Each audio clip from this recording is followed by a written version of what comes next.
Now, Minister, please.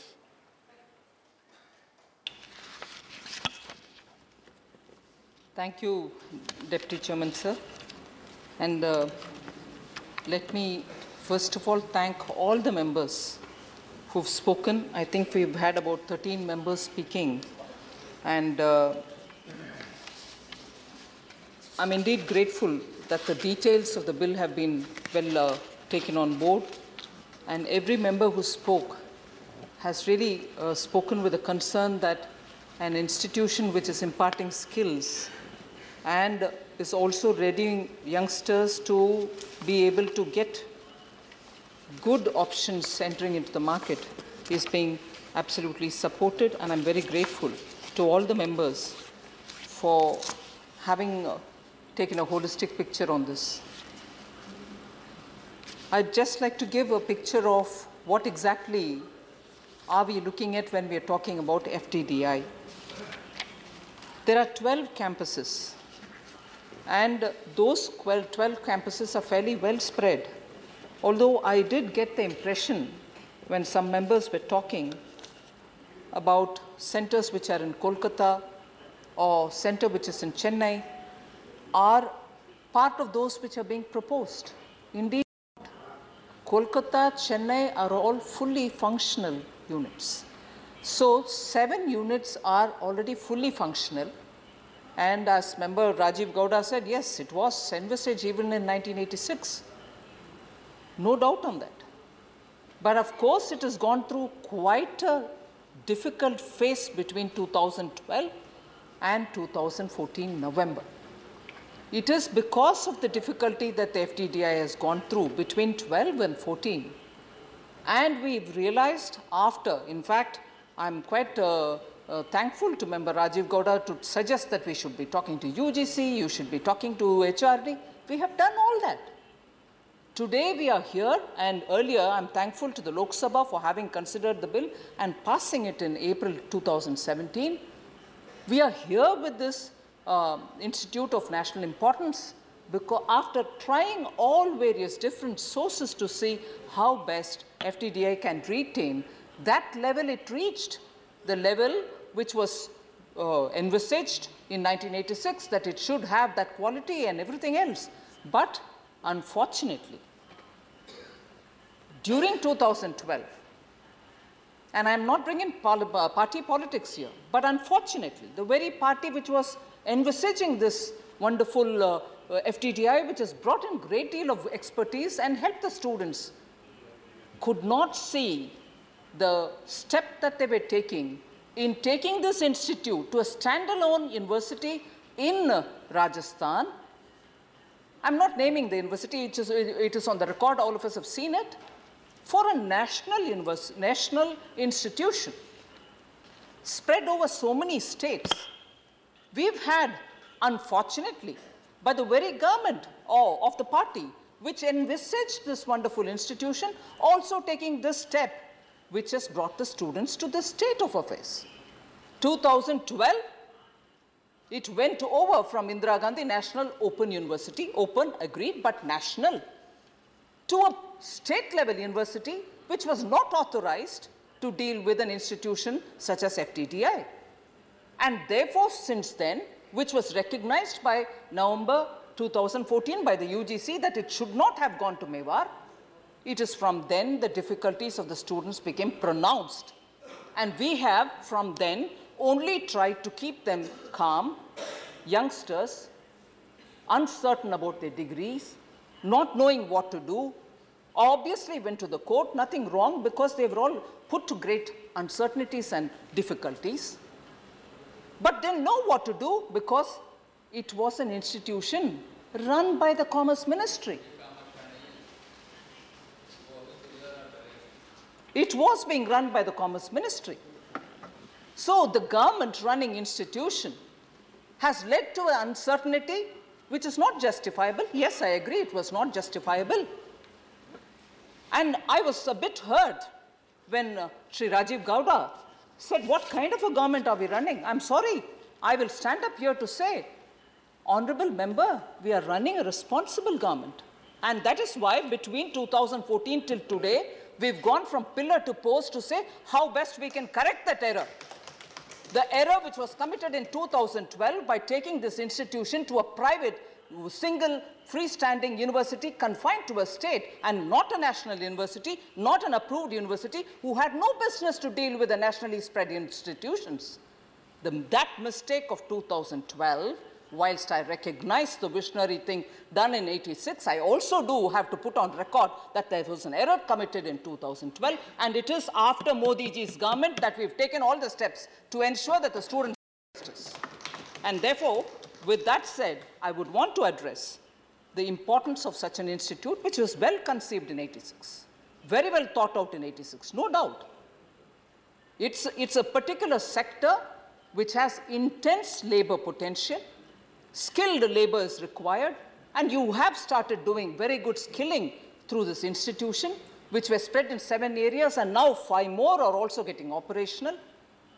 That skilling has given them excellent jobs on the campus. And that on the campus jobs are the main attraction even for children coming from middle class and lower middle class families saying, it is expensive, but we are glad to put our children through this, because at the end of the day, in the campus, they get recruited for good jobs. And to just ensure and let you know that the FTDI today is able to stand up to say that it is an institution of national importance, provided the House approves. It has curriculum strength, it has training strength, it has wonderful faculty, and the kind of international institutions which are helping us develop the content for these courses. I would just like to draw the attention of the members. Northampton University from the UK, SUTORIA, Ars Tutoria from Italy, Thomas Bata University from the Czechoslovakia formerly, now Czech Republic, PFI from Germany, LDI from Germany, SATRA from UK. All these international universities and institutions are helping us prepare the curriculum content. It is not just another institution which provides training for students. It is done extremely well, but those 2 years have added to the confusion, and unfortunately because of that, a certain suspicion that its brand image will get affected really came in the minds of the students and all of us too. And therefore, I just want to assure and draw the attention of the House that in order to restore it to the position in which it was, and even probably improve it in the near future, we have chosen to go through the route of seeking members of the House to support us in making it an institution of national importance. And as many members spoke, it is one of the intensely skilled labor intense sector. It can bring in jobs. It can help us to make sure our young contribute to that growing sector where every member, consumer looks for good quality goods. 2,700 students are currently pursuing the degree program in the campuses, and the maximum capacity, including the 5 new campuses, is going to be 8,900. So just imagine we are almost going to touch 10,000 in their capacity.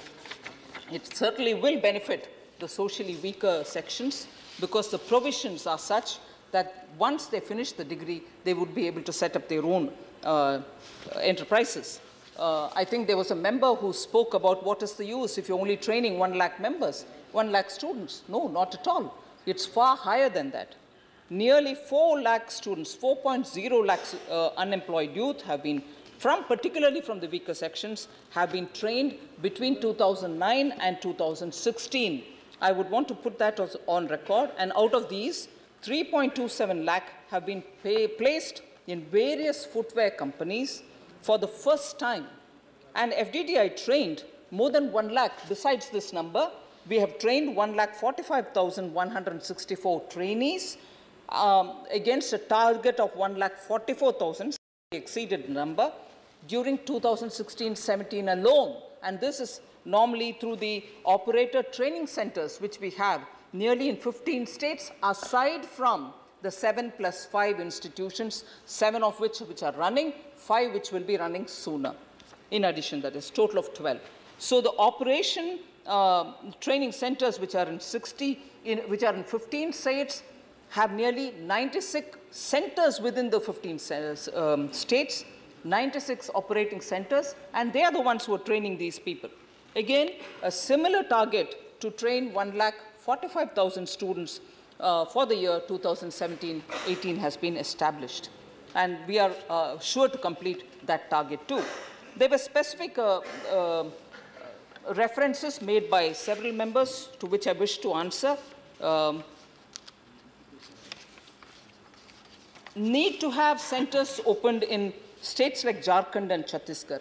I definitely do recognize the need. I'm also going to have to put on record here the Chief Minister of Jharkhand has been very keen that an FTDI come over to his state too, just as many members have asked for their states. I would have to progressively spread it, but at the moment the provision is only for the 7+5 till after this act is getting passed.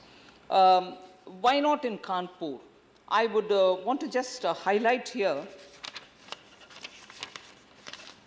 that Kanpur has indeed an operational training center for imparting skills under the skill development program of the FTDI.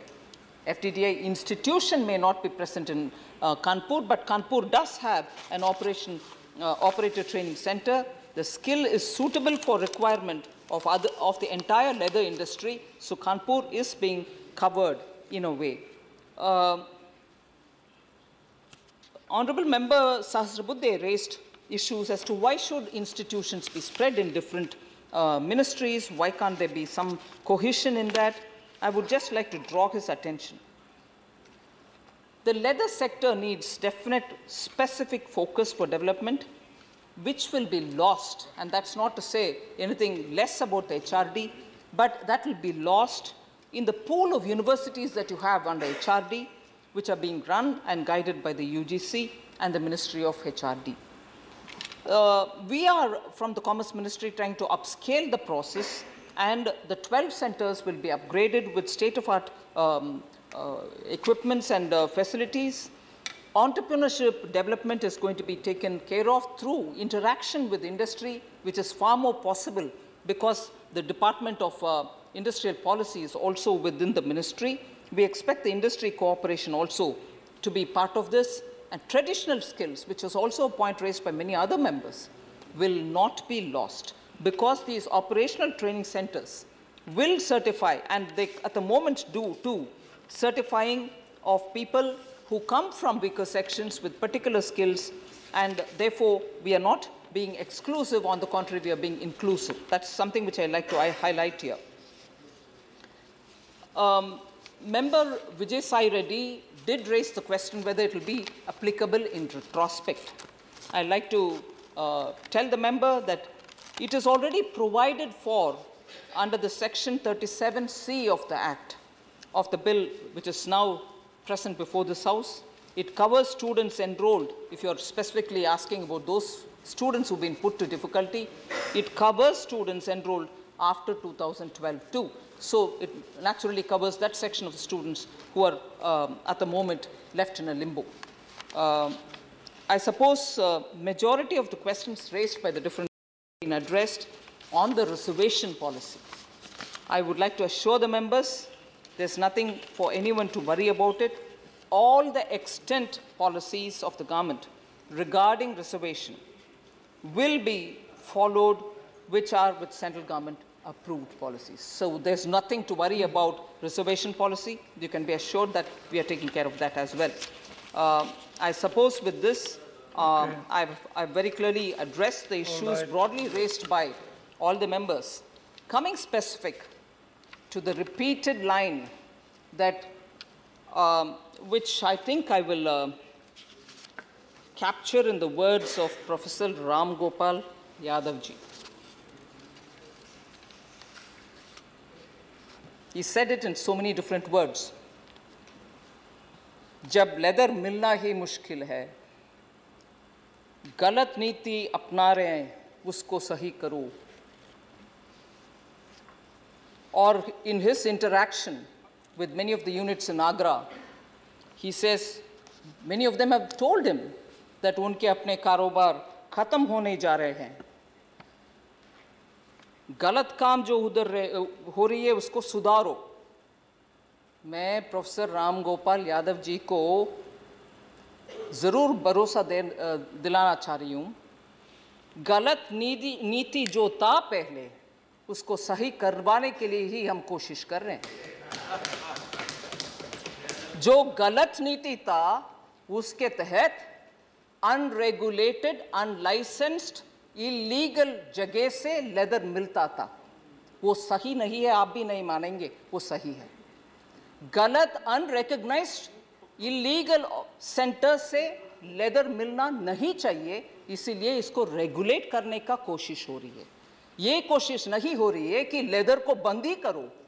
हम बोल रहे हैं कि जो नीति के तहत, जो एक्सटेंट नीति के तहत होना है वो होने देना, बस उसको आए हैं उनको भी बंद कर दिया गया है, पता कर लीजिए उत्तर प्रदेश में। इसीलिए इलीगल को रोकने के लिए और लीगल नहीं,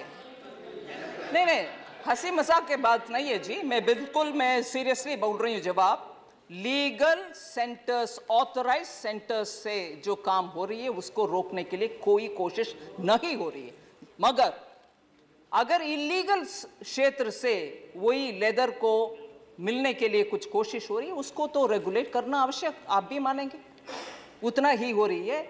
इसीलिए पूरे देश में जो माहौल, ऐसे कुछ नहीं है, हर राज्य का उनके अपने अपने क्षेत्र में है लॉ एंड ऑर्डर को बरकरार रखने के लिए। ये पूरे मोदी जी का ऐसे कुछ नहीं है, हर राज्य उनके अपने अपने प्रूव करें, आंध्र प्रदेश हो, गुजरात हो या कर्नाटका हो, जहां भी हो रही है problem.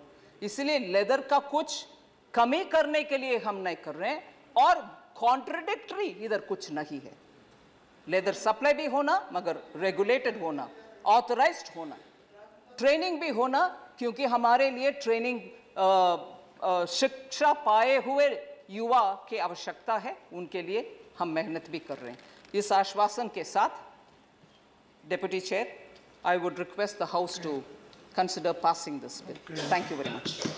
My question is that footwear